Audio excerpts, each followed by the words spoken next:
Hello everyone, Chris here, and today I'll be showing you some of the things I got to increase my collection, or should I say to increase my hoard. I got them from my LGS, except for one thing, which came from the DM's Guild print-on-demand service, and I'm really excited about.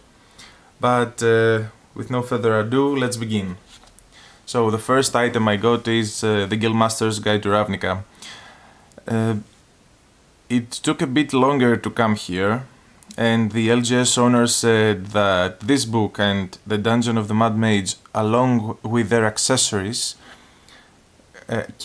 took longer to come because they had some issues with the books and their printing.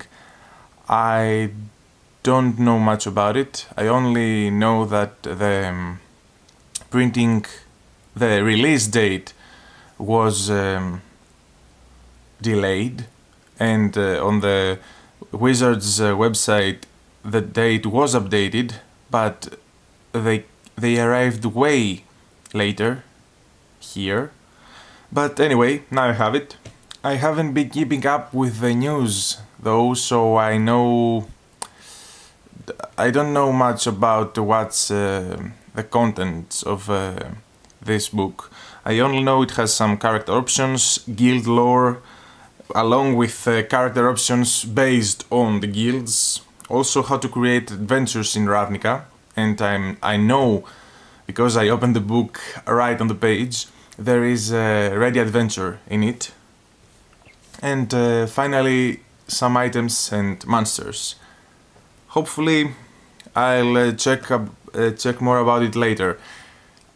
This technically is the first setting book that has gotten us off the Forgotten Realms. I don't count the Wayfinder's Guide to Eberron because, first of all, it's considered playtest material, and it's not a hard copy. It's not. It's a PDF on the DM's Guild. Moving on.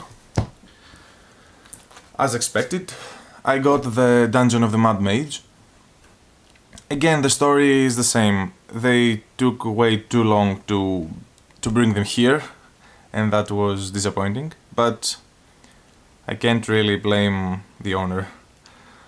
I know this one has 23 levels of the Undermountain, and comparably this book is a bit larger than this one.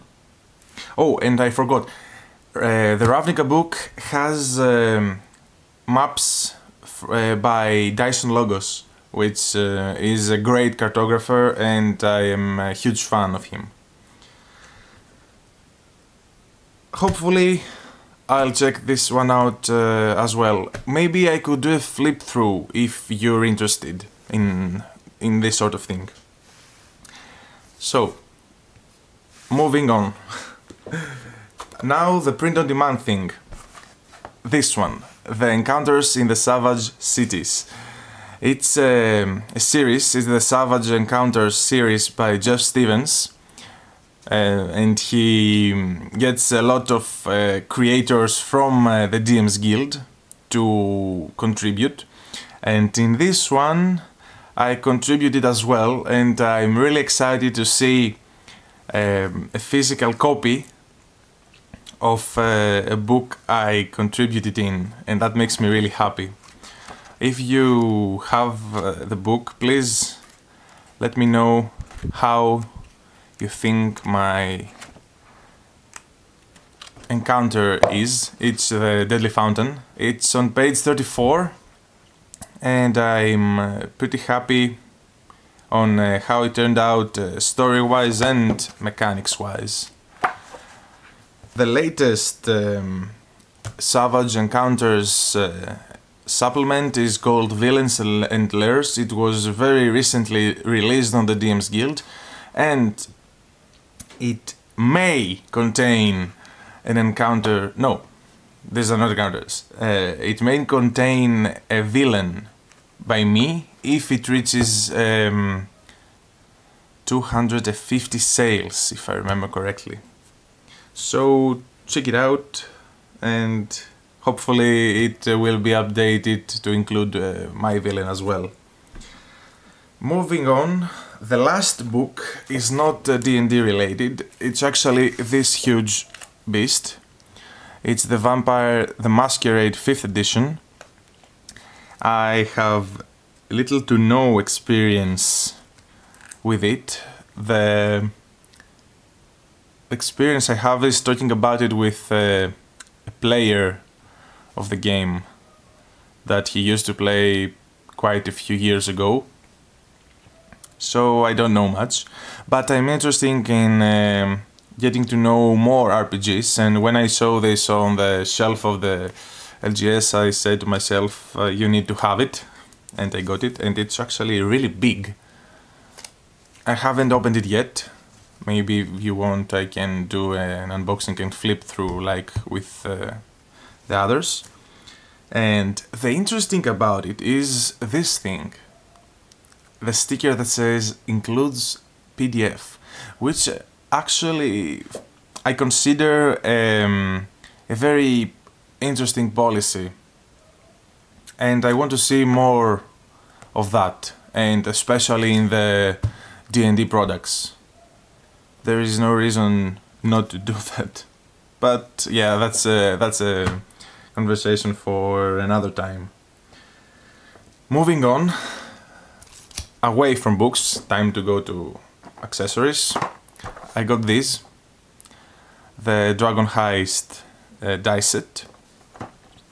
I got this mostly for collection reasons, and I will do an unboxing on them. I did the unboxing for the Tomb of Annihilation dice. I wasn't really happy about them. The box was great. The dice were so and so. We'll see what this one has to say. Finally, something I'm really excited about are these Nolzur's Marvelous Miniatures. I've been looking for them in Greece, and there were very few stores that sold those, and they were not very close to me, plus the prices weren't that great. But I saw them on the LGS the other day and I was shocked, so I got 2 of them to see how they feel.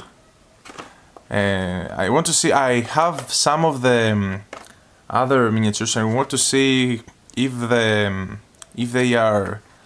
resin is hard or soft like the other series of miniatures, and also I want to paint them. That's mostly the reason I got them. We don't really use grid in miniatures when we game, but I do like painting, and sometimes we do get to play with miniatures if time and space allows it. So that's all from me for now. Hopefully I'll see you soon again, and until next time, have fun.